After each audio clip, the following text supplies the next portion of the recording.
Hello बच्चों, आप सभी कैसे हो। आप सभी का अपने YouTube चैनल पीसीएम क्लासेस 99 में स्वागत है। तो बच्चों, आज हम पढ़ाएंगे कक्षा 10वीं की गणित की पिछले वर्ष की जो मॉडल पेपर है 2024 की बताएंगे। और यहाँ पे खंड अ में टोटल 20 क्वेश्चन है, एक एक नंबर का, जो OMR पे भरा जाता है। तो इनको आज हम करवाएंगे। तो बच्चों ध्यान दीजिएगा। पहला क्वेश्चन है, एक त्रिघात बहुपद के अधिक से अधिक शून्यंकों की संख्या होगी।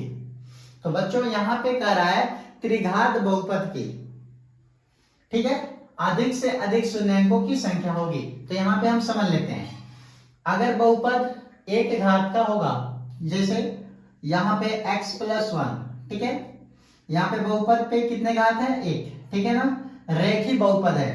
तो अगर एक घात वाला है तो उसके शून्यंकों की संख्या कितनी आ जाएगी, उधर भेजेंगे -1, यानी एक मान आएगा, ठीक है। अगर द्विघात बहुपद है, जैसे 2x² + 3x + 1 बराबर 0, ठीक है।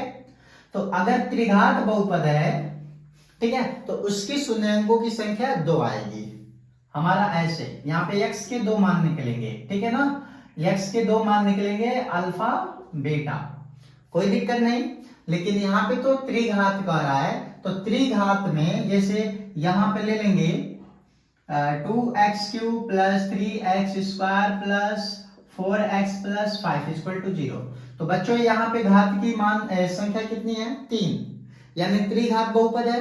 जब त्रिघात बहुपद आएगा तो इसकी शून्यंक की संख्या आएगी 3। तो याद रखिएगा, एक घाती है तो शून्यंकों की संख्या 1 आएगी, दो घाती है तो शून्यंकों की संख्या 2 आएगी, और त्रिघाती है तो शून्यंकों की संख्या 3 आएगी। तो बच्चों यहाँ पे त्रिघाती बहुपद है तो शून्यंकों की संख्या कितनी आएगी, 3। तो यहाँ पे विकल्प हो जाएगा, ठीक है, बी वाला विकल्प सही है बच्चों, ठीक है ना, ये बी वाला सही हो जाएगा। तो यहाँ पे कह रहा है संख्या 140 का अभाज्य गुणनखंड होगा, ठीक है बच्चों। तो 140 का हमें अभाज्य गुणनखंड निकालना है, तो सबसे पहले हम इसका गुणनखंड कर लेंगे, ठीक है ना बच्चों। तो 140 का गुणनखंड करेंगे तो हो जाएगा, यहाँ पे 70 बार में कटेगा, फिर 35 बार में कटेगा, फिर 5 से इसको डिवाइड करेंगे 7 बार में, 7 से कटेगा 1 बार में। तो बच्चों यहाँ पे 2 कितने बार है, 2 बार, तो यहाँ पे लिख लेंगे 2 बार, ठीक है। ऐसे 2 का स्क्वायर, 5 एक बार है और 7 भी एक बार है, ठीक है। तो अब इसको ऑप्शन में मिला लेंगे। तो यहाँ पे 2 का स्क्वायर कहाँ पे है, 2 का स्क्वायर, ठीक है, इंटू 5 इंटू 7, तो 7, ठीक है बच्चों। तो विकल्प यहाँ पे हम लोग का मिल जाएगा सी। विकल्प कौन सा है बच्चों, सी, 2² इंटू 5 इंटू 7, ए वाला, सी वाला हमारा विकल्प सही है बच्चों। अब एक तीसरा क्वेश्चन में कह रहा है कि भाज्य, भाजक, भागफल एवं शेषफल में संबंध होगा, ठीक है बच्चों। तो यहाँ पे जैसे मान लीजिए, अगर हम 3 से 5 में भाग देते हैं तो 3 × 3, ठीक है, यहां पे लिख लेते हैं 3 × 3 बचेगा 2, ठीक है बच्चों। तो बच्चों इसको हम बोलते हैं भाजक, ठीक है। ऊपर वाला जो है ये है भागफल, नीचे वाले को बोलते हैं शेषफल, और ये जो बीच में जिसमें भाग दिया जाता है उसको बोलते हैं भाज्य, ठीक है ना बच्चों। तो इसका जो विकल्प आएगा, विकल्प इसमें जो संबंध होती है, ठीक है ना बच्चों, भाज्य बराबर होता है भाजक गुणे भागफल प्लस शेषफल, यानी भाज्य बराबर भाजक गुणे भागफल प्लस शेषफल, यानी विकल्प हमारा सी है। यहाँ पे लिख लेंगे भाज्य बराबर भाजक गुणे भागफल प्लस शेषफल, ठीक है बच्चों, ये हमारा सी नंबर सही हो जाएगा, ठीक है बच्चों। 4 नंबर क्वेश्चन है बच्चों, रैखिक समीकरण x + 2y + 5 = 0 तथा -3x - 6y + 1 = 0 के युग्म का हल होगा, ठीक है बच्चों। तो यहाँ पे ऑप्शन दिया है, करा युग्म का हल होगा, दोनों समीकरण दिया है, इन दोनों के युग्मों का हल होगा।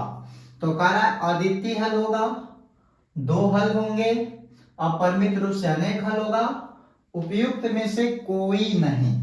ठीक है बच्चों, यानी हमारे पास चार विकल्प हैं, चार में से कोई एक सही होगा।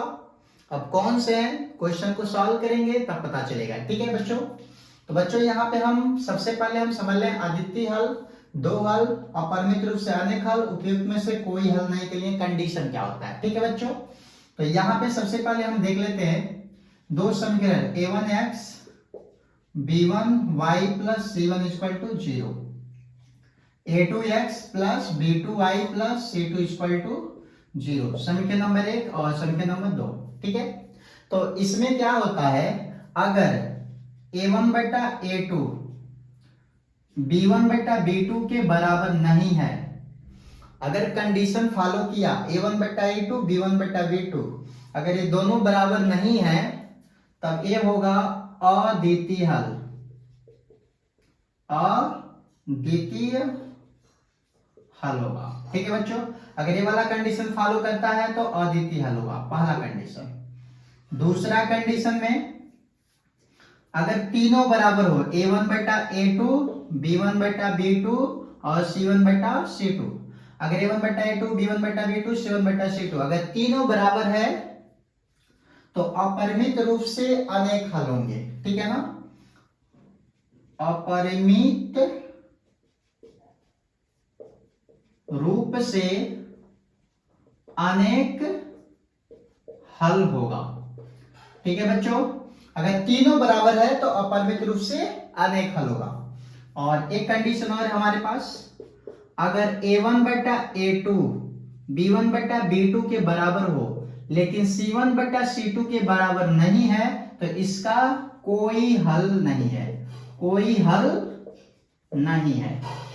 ठीक है ना, अगर ये दोनों बराबर हो और ये बराबर नहीं है तो कोई हल नहीं है। तो यहां पे हम देख लेते हैं। ठीक है, दो समीकरण है यहाँ पे। ठीक है, x 2x 5 equal to 0 minus 3x minus 6y plus 1 equal to 0। तो बच्चों हम संख्या 1 से a1 b1 c1 निकाल लें और संख्या 2 से a2 b2 c2 निकाल लें। ठीक है, तो यहां पे लिख लेंगे a1 बराबर 1, b1 बराबर 2 और c1 बराबर क्या निकाल लेंगे बच्चों 5। उसी तरह इसमें से a2 बराबर -3, b2 बराबर -6 और c2 बराबर 1। ठीक है ना, अब इसका हम a1 बटा a2 b1 बटा b2 और c1 बटा c2 निकालेंगे। ठीक है बच्चों, a1 बटा a2, a1 का मान 1 और b1 a2 का मान -3। ठीक है ना, उसी तरह b1 बटा b2, तो b1 का मान 2 है और c1 का मान -6, तो 2 1 कम 2, 2 3 6 तो -3, तो a1 बटा a2 b1 बटा b2 आ गया बच्चों। ठीक है ना, यानी ये दोनों बराबर है। अब हमको c1 बटा c2 भी चेक करना है, तो यहाँ पे लिख लेंगे c1 बटा c2। तो बच्चों c1 का मान क्या है 5 और c2 का मान क्या है 1। तो बच्चों हम देख रहे हैं a1 बटा a2 b1 बटा b2 तो बराबर है, लेकिन c1 बटा c2 बराबर नहीं है, 1 बटा -3 के बराबर नहीं आया, यानी ए वाला कंडीशन फॉलो कर रहा है। तो यहाँ पे लिख लेंगे a1 बटा a2 b1 बटा b2 not equal to c1 बटा c2। ठीक है बच्चों, तो ए वाला कंडीशन फॉलो कर गया। क्यों? क्योंकि देखिए यहाँ पे 1 बाई -3 नॉट इक्वल टू 5/1 ये बराबर नहीं है, इसलिए हमारा ऑप्शन नंबर होगा सी। यहाँ पे लिख देंगे विकल्प सी है, अपरिमित रूप से नहीं, ये विकल्प नंबर सी नहीं है बच्चों, उपयुक्त में से कोई नहीं, उपयुक्त में से कोई नहीं, यहाँ पे ऑप्शन नंबर डी है। ठीक है, उपयुक्त में से कोई नहीं। ठीक है बच्चों, उपयुक्त में से कोई हल नहीं है इसमें का। क्वेश्चन नंबर 5, समांतर श्रेणी -5 -1 3 7 का सार्वंतर होगा। ठीक है बच्चों, तो बच्चों हमको यहाँ पे एक समांतर श्रेणी दिया है और कह रहा है सार्वंतर होगा। तो 4 ऑप्शन है यहाँ पे, जिसमें से एक सही है, ठीक है बच्चों, तो सबसे पहले हम इनको लिख लेते हैं। यहाँ पे AP हमको दे रखा है -5 -1 3 7 डॉट डॉट। ठीक है बच्चों, तो बच्चों यहाँ पे A हमारा प्रथम पद है A1 और A2 और A हम लोग का हो गया A3 और A हो गया बच्चों A4। ठीक है, तो सार्वंतर कैसे निकलता है देख लीजिए। D बराबर होता है A2 माइनस A1। ठीक है ना बच्चों, यानी दूसरे पद में से हम पहले पद को घटाएंगे, तीसरे में से दूसरे को घटाएंगे और चौथे में से तीसरे को घटाएंगे। यानी अगले पद वाले में से पिछले वाले पद को क्या करते हैं, माइनस करते हैं। ठीक है ना, तो A2 हम लोग का यहाँ पे कितना है -1 और A1 का मान यहाँ पे -5 है, तो माइनस माइनस प्लस हो जाएगा। तो बच्चों -1 + 5 हो जाएगा 4। तो यहाँ पे D हमारा सार्वंतर है, तो मान आ जाएगा हमारा 4, यानी विकल्प हम लोग का D यानी सही है। विकल्प D यानी D बराबर आ जाएगा 4। ठीक है ना बच्चों, अब इसी तरह क्वेश्चन नंबर 6 है, करा द्विघात समीकरण ax² + bx + c = 0 का विविधकर होगा। ठीक है, तो बच्चों अगर हमारे पास द्विघात समीकरण है, ठीक है, ax² bx + c = 0, तो इसके लिए विविधकर का जो फार्मूला होता है d बराबर b² - 4ac होता है। ठीक है ना बच्चों, विविधकर क्या होता है, d बराबर b² - 4ac। तो यहाँ पे विकल्प नंबर C है, तो लिख लेंगे विकल्प C यानी b² - 4ac। ठीक है बच्चों, क्वेश्चन नंबर 7 है बच्चों, दो बिंदुओं 2,3 और 4,1 के बीच की दूरी होगी। ठीक है बच्चों, तो हमारे पास यहाँ पे दो बिंदु है। ठीक है, यहाँ पे बिंदु है 2,3 और एक बिंदु है 4,1। ठीक है, तो इनके बीच की दूरी पूछ रहा है। तो A हम लोग का x1 होता है और ये y1 है, A x2 हो जाएगा और ये वाला y2। ठीक है बच्चों, तो बीच की जो दूरी का फार्मूला होता है, ठीक है ना, वो यहां पे लिख देते हैं, रूट में x2 - x1 का स्क्वायर y2 - y1 का स्क्वायर। ठीक है ना बच्चों, ये दूरी फार्मूला है, दो बिंदुओं के बीच की दूरी का फार्मूला है। ठीक है, अब मान भर देते हैं यहाँ पे। x2 का मान कितना है 4, x1 कितना है बच्चों 2, स्क्वायर है तो स्क्वायर, y2 कितना है यहाँ पे 1 और y1 कितना है यहाँ पे 3, तो यहाँ पे 3 का स्क्वायर। ठीक है, तो बच्चों 4 में से 2 घटेगा तो बचेगा 2 और 2 का स्क्वायर 2 और 1 में से 3 घटेगा तो -2, फिर -2 का वर्ग हो जाएगा 2। ठीक है ना बच्चों, तो यहाँ पे 2 2 4, कड़ी में 4 और कड़ी में 4 का वर्गमूल हो गया 2। तो बच्चों विकल्प में देखते हैं, यहाँ पे विकल्प A है, आया है 2, तो यहाँ पे लिख लेंगे विकल्प A, तो आंसर हो गया हम लोग का 2। ठीक है ना बच्चों, अब यहाँ पे क्वेश्चन नंबर 8 है, यदि द्विघात समीकरण 3x² - 12x + m = 0 के मूल बराबर है। तो यहाँ पे हम देख रहे हैं द्विघात समीकरण दिया है 12x + m = 0, तो यहाँ पे a b c का मान निकालना है। ठीक है, तो इसकी जो है ax² bx + c = 0 से तुलना कर देंगे, तुलना करने पर। ठीक है ना बच्चों, इसका ये जो समीकरण दिया है इसको हम इससे तुलना कर देंगे इस समीकरण से, तो a बराबर निकल के आएगा यहाँ पे 3 और b का मान निकल के आएगा -12 और c बराबर निकल के आएगा m। ठीक है, तो बच्चों जब मूल बराबर होता है तो d बराबर 0 होगा। ठीक है, जब मूल बराबर होता है तो d का मान किसके बराबर होगा 0 के, तो यहाँ पे d बराबर लिख लेंगे b² - 4ac। ठीक है ना बच्चों, और ये 0 है तो 0, b की जगह पे क्या रखेंगे, b का मान यहाँ पे b है, एक मिनट, b का मान यहाँ पे -12 है। ठीक है ना, तो लिख लेंगे यहाँ पे -12 का स्क्वायर, 4 है तो 4, a का मान कितना बच्चों 3, तो यहाँ पे 3 और c का मान जो है m है तो m। ठीक है ना बच्चों, बराबर 0। तो -12 का वर्ग 144, 4 तिहाई 12 m बराबर 0। -12 को उधर ले जाओगे, -12 को उस साइड में ले जाएंगे 0 साइड में, तो प्लस हो जाएगा, चिन्ह क्या होते हैं, बदल जाते हैं। अब फिर 12 को नीचे ला देंगे तो 144/12, अब ये कट जाएगा तो 12 बार में कट जाएगा, ठीक है ना। तो m का मान आ गया 12, तो विकल्प है डी। तो यहाँ पे लिख लेंगे बच्चों, विकल्प डी कितना है, 12। ए वाला आंसर हम लोग का सही है बच्चों। क्वेश्चन नंबर 9 है बच्चों, एक समबाहु त्रिभुज एबीसी की भुजाएं 2a है, उसके प्रत्येक शीर्ष लंब की लंबाई होगी, ठीक है बच्चों। तो बच्चों यहाँ पे एक हमारे पास समबाहु त्रिभुज है, हमने समबाहु त्रिभुज बना लिया, ठीक है। नाम दे देते हैं ए बी सी, और इसकी प्रत्येक भुजाएं 2a है। तो बच्चों यहां से यहां तक की जो भुजा है कि लंबाई जो है वो है 2a, फिर यहां पे भी 2a हो जाएगा, और फिर ए भी भुजा जो है 2a के बराबर हो जाएगा, ठीक है बच्चों। अब यहां से हम एक शीर्ष लंब डाल देते हैं और इस शीर्ष लंब का नाम दे दें P। तो कह रहा इस शीर्ष लंब की लंबाई ज्ञात कीजिए, हमें शीर्ष लंब की लंबाई ज्ञात करना है बच्चों, ठीक है ना।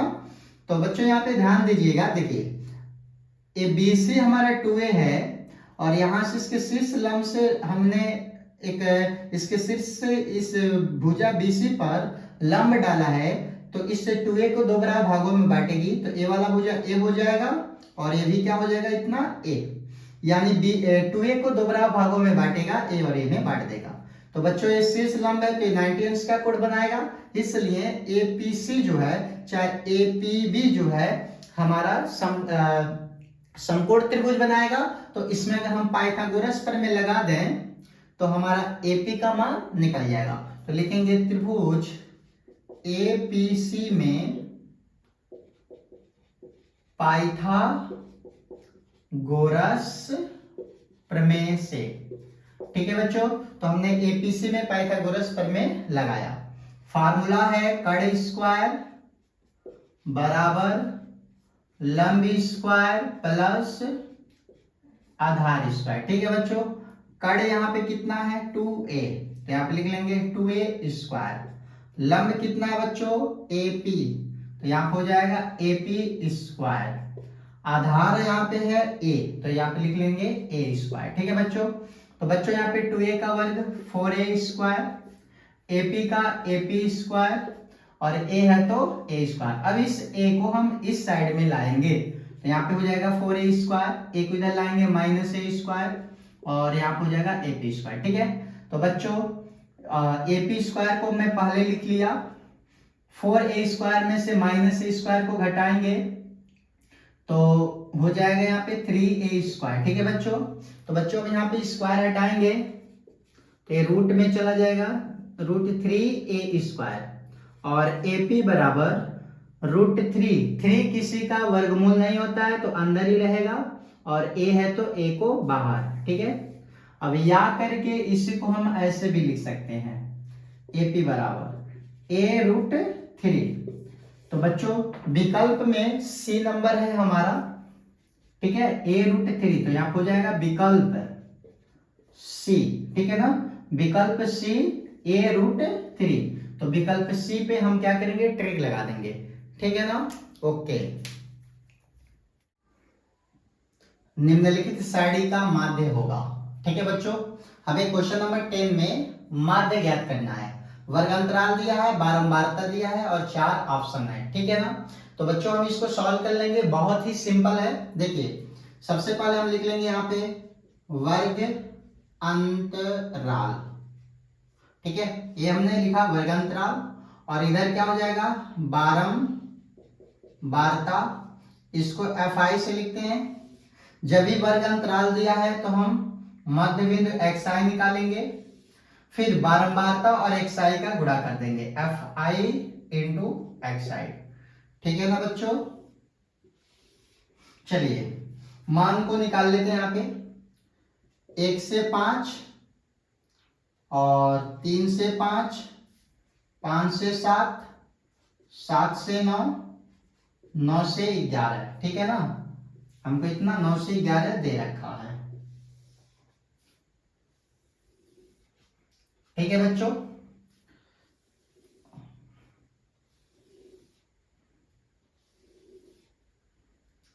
ऐसे पाई खाद देंगे तो गुणा करने में आसानी हो जाएगा, ठीक है। बारंबारता दिया है यहाँ पे 3, 2, 4, 2, 3, ठीक है ना बच्चों। अब देखिए xi कैसे निकलता है, इन दोनों को जोड़ देंगे, 1 5 को जोड़ेंगे 6, 6 का आधा 3, 3 5 8, 8 का आधा 4, 5 7 12, 12 का आधा 6, 7 9 16, 16 का आधा 8, 9 और 11 20, 20 का आधा 10, ठीक है ना बच्चों। एक लाइन और बढ़ा लेते हैं यहाँ पे, ठीक है ना। चलिए एक लाइन और हमने बढ़ा लिया, ठीक है। इनको जोड़ेंगे तो सिग्मा fi, क्योंकि सिग्मा योग को दर्शाएगा और fi है तो fi। इनको जोड़ेंगे 3 2 5, 5 4 9, 9 2 11, 11 3 14, ठीक है बच्चों। अब इन दोनों का मल्टीप्लाई करेंगे, 3 3 का 9, 2 चौका 8, 6 चौका 24, 2 8 16, 3 दहा में 30, ठीक है बच्चों। और यहाँ पे सिग्मा fi xi निकालेंगे, देखिए 9 8 17, 17 4 21, 21 6 27, 27 को 7, 2 और 1 3, 3 2 5, 5 और 2 7, तो बच्चों आ जाएगा 77, ठीक है ना। देखिए 2 और 1 3, 3 3 6, 6 2 8, यानी 8 आएगा बच्चों, 87 आएगा, इनको जोड़ने पे 87 आएगा, ठीक है ना। तो बच्चों हमारा माध्य का फार्मूला होता है x बार बराबर, x बार को माध्य बोलते हैं, समांतर माध्य, सिग्मा fi xi पूरे के बटा सिग्मा fi, ठीक है ना। तो बच्चों सिग्मा fi xi का मान आया 87 और सिग्मा fi का मान जो है यहाँ पे 14, ठीक है बच्चों। तो बच्चों 14 से भाग करेंगे, यहाँ पे देख लीजिए, ठीक है। 14 से भाग करेंगे तो 6 बार में जाएगा, ठीक है। 6 चौक 24 को 4, 6 कम 6 2 8, ठीक है। 84 बार में बचेगा, यहाँ पे 3 कट जाएगा, फिर यहाँ पे दशमलव बढ़ा के 0, 14 दूना 28, 2 0, 14 एक कम 14 6, ठीक है। तो बच्चों ऐसे भाग जाता रहेगा, तो यहाँ पे 6.21 x बार आया, ठीक है, यानी समांतर माध्य 6.21 आ गया। तो ऑप्शन में देखेंगे 6.21 तो है नहीं, सारा वैल्यू पूर्णांक में है, तो 6.21 6 के करीब है, तो 6 इसमें हो जाएगा, ऑप्शन नंबर डी। यानी इसको हम लिख सकते हैं पूर्णांक में 6, यानी विकल्प जो है हम लोग का आ जाएगा डी 6 नंबर, ठीक है बच्चों। तो क्वेश्चन नंबर 10 भी कंप्लीट हो गया। अभी 10 क्वेश्चन और है, उसको भी बताते हैं, थोड़ा आप लोग धैर्य रखिए, ओके। क्वेश्चन नंबर 11 बच्चों, साइन 27 बटे कॉस 63 का मान होगा, ठीक है। ऑप्शन है 1 -1 0 1 बटा 2, ठीक है बच्चों। तो बहुत सिंपल है, ठीक है, यहाँ पे ध्यान देंगे, इसको सॉल्यूशन कर लेते हैं। यहाँ पे साइन 27 अपान कॉस 63, ठीक है बच्चों। तो बच्चों यहाँ पे हम देख रहे हैं, ठीक है, साइन और कॉस है, दोनों कोण को जोड़ लेंगे, ठीक है। अगर ये बट्टे में है, सिंगल है, दोनों कोण को क्या करेंगे, इनको जोड़ लेंगे। 27 प्लस 63 जोड़ने पे कितना आ गया, 90। तो बच्चों अगर जैसे 90 आता है तो 90 के लिए मान 1 लिख देंगे, क्या लिख देंगे, 1। तो यहां पे ऑप्शन हो जाएगा 1, विकल्प ए बराबर हो गया 1, ठीक है बच्चों।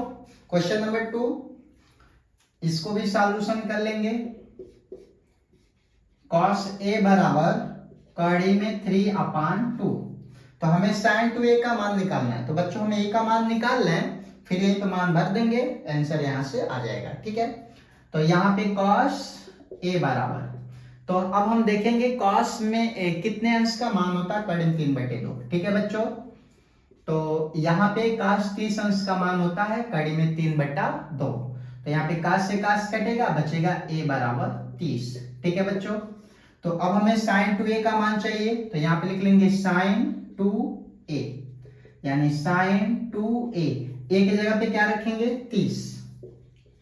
तो बच्चों sin 2 का गुणा 30 में करेंगे तो 2 का गुणा 30 में करेंगे 60, और sin 60 अंश का मान होता है कड़ी में 3/2। तो बच्चों हम लोग का विकल्प आ जाएगा कड़ी में 3/2। तो यहाँ पे विकल्प नंबर डी है, कड़ी में 3/2। ठीक है बच्चों, 1 + tan square a upon 1 + cot square a का मान होगा। तो बच्चों 4 ऑप्शन इसमें भी है, sec square a, -1 cot square a, tan square a। ठीक है बच्चों, तो अब इसको हम सॉल्व कर लेंगे। ठीक है, फिर ऑप्शन बताएंगे कौन सा होगा। ठीक है, हमें डायरेक्ट आंसर नहीं लगाना है, ट्रिक। ठीक है, क्वेश्चन नंबर 13 है बच्चों, 1 + tan square a upon 1 + cot square a का मान होगा। तो 4 विकल्प दिए हैं जिसमें से एक सही है, तो यहाँ पे सॉल्व कर लेते हैं बच्चों। 1 + tan square a upon 1 + cot square a। ठीक है, तो बच्चों 1 + tan को लिख सकते हैं sec स्क्वायर a, और 1 + cot को लिख सकते हैं cosec स्क्वायर a। ठीक है, यहाँ पे फार्मूला लिख देता हूं, फार्मूला। ठीक है, sec स्क्वायर a बराबर 1 + tan स्क्वायर a, और कोसेक स्क्वायर ए बराबर 1 + cot स्क्वायर ए। तो यही यहाँ पे दिया है और उसी को मान भर दिए। ठीक है ना, तो बच्चों सेक का उल्टा 1/cos अपान cos का उल्टा 1/sin स्क्वायर है। ठीक है, तो बच्चों ये ऊपर जाएगा और 1 नीचे, तो हो जाएगा यहाँ पे sin square a/cos square a। ठीक है, तो sin/cos को लिख सकते हैं हम लोग 10, और चूंकि स्क्वायर है तो स्क्वायर है। ठीक है बच्चों, तो विकल्प में डी नंबर सही है, तो यहाँ पे लिख लेंगे विकल्प डी और 10 स्क्वायर a। ठीक है ना बच्चों, अब यहाँ पे हमको 14 नंबर क्वेश्चन है, sin 2a बराबर 2 sin a, इसको भी सॉल्व कर लेते हैं। sin 2a बराबर 2 sin a। ठीक है, तो बच्चों ये साइन से साइन नहीं कटेगा अभी। ठीक है ना, क्योंकि इसका कोड जो है सेम नहीं है। तो अब हम यहाँ पे लिख लेंगे sin 2a को लिख सकते हैं 2 sin a × cos a बराबर 2 sin a। ठीक है बच्चों, तो sin 2a का फार्मूला होता है 2 sin a × cos a। तो बच्चों यहाँ पे 2 से 2 कैंसिल, sin से sin कैंसिल, बचेगा यहाँ पे cos a बराबर 1। तो इस साइड में कुछ नहीं बचेगा, 1 बचेगा। तो यहाँ पे लिख लेंगे cos a बराबर 1, कितने अंश का मान होता है cos में, cos 0 अंश का मान 1 होता है। यहाँ पे लिख लेंगे बच्चों cos 0। अब cos से cos कैंसिल, a बराबर हो जाएगा 0। तो बच्चों अब विकल्प में देखेंगे कहाँ पे 0 है, तो ऑप्शन नंबर ए, यानी जो विकल्प है ए है। ठीक है, 0, यानी हमारा ए वाला सही हो गया, इसमें डी वाला सही है। ठीक है बच्चों, तो आगे बढ़ते हैं क्वेश्चन नंबर 15 लेकर। 22 सेमी परिधि वाले एक वृत्त के चतुर्थांश का क्षेत्रफल होगा। ठीक है बच्चों, हमको यहाँ पे वृत्त दिया है। ठीक है, इसकी जो परिधि है 22 सेमी है। ठीक है, तो कह रहा है इसके चतुर्थांश का क्षेत्रफल ज्ञात कीजिए। ठीक है ना बच्चों, तो इसको 4 भाग में बांट दिए तो ए हो गया चतुर्थांश। ठीक है, तो चतुर्थांश का जो क्षेत्रफल है यहां पे लिख देता हूं, चतुर्थांश का क्षेत्रफल 1/4 पाई r स्क्वायर। ठीक है बच्चों, तो यहाँ पे परिधि बराबर होता है 2 पाई r, हो गया 22। ठीक है, हम यहाँ पे r का मान निकालेंगे, तो इसको नीचे ले जाएंगे तो 22/2 पाई। ठीक है बच्चों, तो 2 से पाई 22 कटेगा 11, पाई का मान होता है 22/7। तो r बराबर एक ऊपर चला जाएगा तो 11 × 7/22। यहाँ पे लिख लेंगे r बराबर 11 दूना 22, तो 7/2। तो बच्चों r का मान निकल गया 7/2 सेमी। ठीक है, अब ये r का मान इसमें रख देंगे, तो 1/4 पाई का मान 22/7 गुणे आर की जगह पे क्या है 7/2 और स्क्वायर है तो स्क्वायर। ठीक है बच्चों, तो 1/4 गुणे 22/7 गुणे 7 का वर्ग 49 और 2 का वर्ग 4। ठीक है ना बच्चों। अब यहाँ पे हम इनको यहाँ पे सॉल्व कर लेते हैं। ठीक है, चलिए 2 से इनको काट देते हैं, 1/2। ठीक है, और यहाँ पे बचेगा 11। ठीक है, तो बच्चों और यहाँ पे 7 से इसको काट देते हैं, 7 सते 49/4। ठीक है, तो 1 का गुणा 11 होगा 11, 11 का गुणा 7 में करेंगे तो 11 सते 77 और 2 का गुणा 4 होगा 4 दूना 8 सेमी स्क्वायर। ठीक है बच्चों, 8 सेमी स्क्वायर। तो 77/8 विकल्प में ढूंढेंगे तो विकल्प नंबर सी हम लोग का यहाँ पे, तो लिख लेंगे विकल्प सी 77/8 सेमी स्क्वायर। ठीक है बच्चों, 16 नंबर क्वेश्चन है बच्चों, कह रहा है कैप्सूल संयोजन है। ठीक है, बहुत ही शानदार क्वेश्चन है ये। ठीक है ना, कैप्सूल संयोजन है। तो पहली बात ये है कि आप लोग कैप्सूल देखे भी होंगे और कभी बुखार हुआ होगा तो कैप्सूल खाए भी होंगे। ठीक है ना, तो कैप्सूल कैसे होता है पहले उसको हम लोग बना लें यहाँ पे। ठीक है, देखिए ये ऐसे पहले लंबा होगा, फिर इसके किनारे पे जाके ऐसे मुड़ जाएगा। ठीक है ना, ठीक है बच्चों, ऐसे क्या होता है मुड़ जाता है। तो बच्चों यहां पे हम देख रहे हैं ये अर्धगोला है। ठीक है, अर्धगोला, और इस साइड में भी अर्धगोला है, और ये जो बीच वाला भाग है ये हमारा बेलन है। ठीक है बच्चों, तो देख रहे हैं इस कैप्सूल में दोनों सिरा पर अर्धगोला लगा है और बीच में बेलन, यानी 2 अर्धगोला और 1 बेलन का संयोजन है। ठीक है ना, तो यहाँ पे विकल्प में कौन सा है 1 बेलन एवं 2 अर्धगोलों का। ठीक है, विकल्प बी हो जाएगा बच्चों। ठीक है ना, ये वाला लिख लेंगे 1 बेलन एवं 2 अर्धगोलों का। ठीक है बच्चों, तो कैप्सूल संयोजन होता है 2 अर्धगोलों का और 1 बेलन का। ठीक है, 1 बेलन और 2 अर्धगोलों का संयोजन होता है। क्वेश्चन नंबर 17 बच्चों, यदि कुछ आंकड़ों का माध्य तथा बहुलक क्रमशः 32 और 35 है तो उनका माध्यक होगा। ठीक है बच्चों, तो बच्चों यहाँ पे माध्य और बहुलक हमको दे रखा है। ठीक है ना, तो यहाँ पे सॉल्यूशन में हम लोग लिख लेंगे माध्य हमको दे रखा है कितना 32 और बहुलक जो है 35 यानी 35 है। तो हमको माध्य ज्ञात करना है, तो यहाँ पे फार्मूला हम जानते हैं बहुलक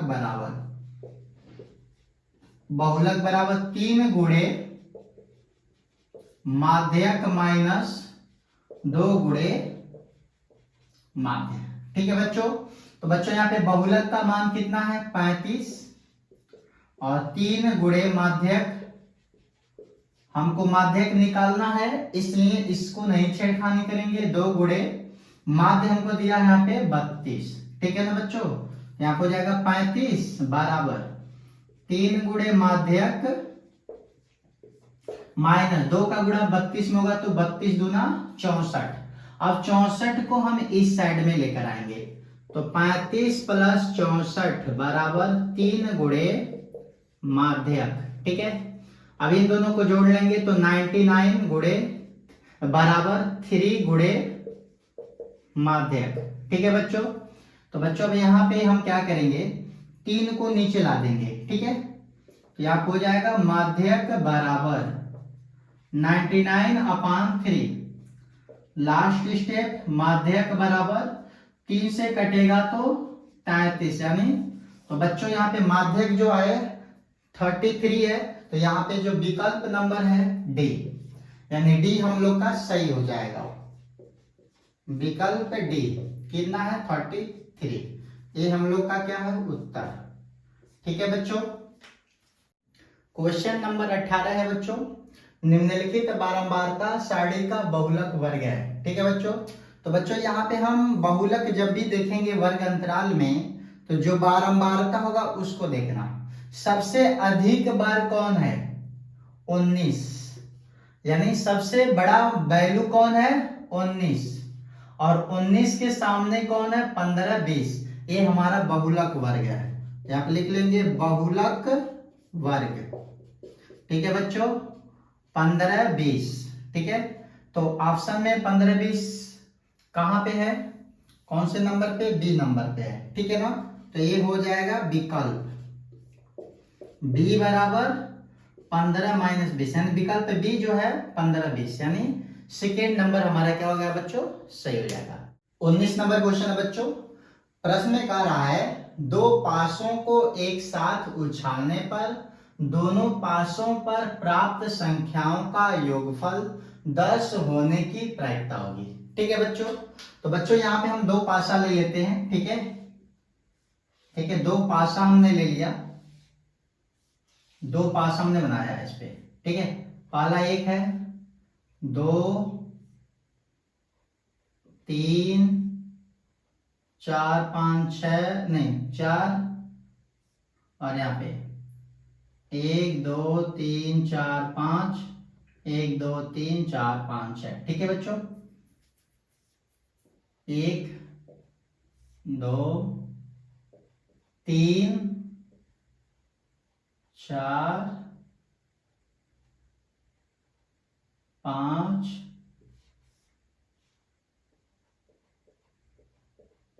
ठीक है बच्चों।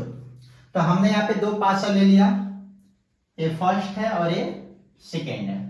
कह रहा है इनको एक बार हिलाएं फेंक दिए, फिर इनको भी एक बार हिलाएं फेंक दिए, तो 10 आने की प्रायिकता। ठीक है बच्चों। तो बच्चों हम दोनों को कह रहे हैं पे दो पासों को एक साथ उछालने पर दोनों पासों पर प्राप्त संख्याओं का योगफल 10 होने की प्रायिकता। एक साथ उछालना है ऐसे, तो उछाल दिए। अगर मान लो इस पे 4 आ गया तो इस पे क्या आएगा 6, अगर 5 आ गया तो इस पे भी क्या आएगा 5, अगर इस पे 6 आ गया तो इस पे क्या आएगा बच्चों 4। ठीक है, लेकिन दो ही कंडीशन आ रहा है ना योगफल 10 होने की, इस पे एक और इस पे एक, यानी एक एक दो कंडीशन, और दोनों को मिलाकर टोटल कितने कंडीशन है 6 कंडीशन है। तो यानी 6 इसका और 6 इसका, यानी कुल कंडीशन कितने, कुल परिमाण कितने हो जाएंगे 12, और आने की संभावना कितनी है 2। तो यहां पे लिख लेंगे 2/12 कटेगा 1/6। ठीक है बच्चों, तो विकल्प यहां पे हो जाएगा हम लोग का बी 1/6। ओके बच्चों, अब यहाँ पे एक पासे को एक बार फेंकने पर सम संख्या प्राप्त होने की प्रायिकता। तो बच्चों अगर इस पासे को अगर एक बार फेंकेंगे तो सम संख्या क्या क्या आ सकता है, या तो हमारा 2 आ सकता है, या तो 4 आ सकता है, या तो 6 आ सकता है। यानी कुल कितने संख्याएं आ सकती हैं 1 2 3, 3 संख्याएं आ सकती हैं। और कितने परिमाण है 1 2 3 4 5 6, कितने परिमाण है 6। तो भाग करेंगे आ जाएगा 1/2। तो बच्चों विकल्प कौन आ जाएगा सी 1/2। सेट 1 का 2024 का प्रश्न नंबर खंड अ का 1 से लेके 20 तक क्वेश्चन समाप्त हो गया। और अब हम अगले वीडियो में करवाएंगे खंड ब का क्वेश्चन, जिसमें 3 नंबर 4 नंबर और 6 नंबर वाले क्वेश्चन होंगे। तो बच्चों अगली वीडियो देखने के लिए हमारे चैनल को सब्सक्राइब कर लें और हमारी वीडियो आपके पास आसानी से पहुंच जाएगी।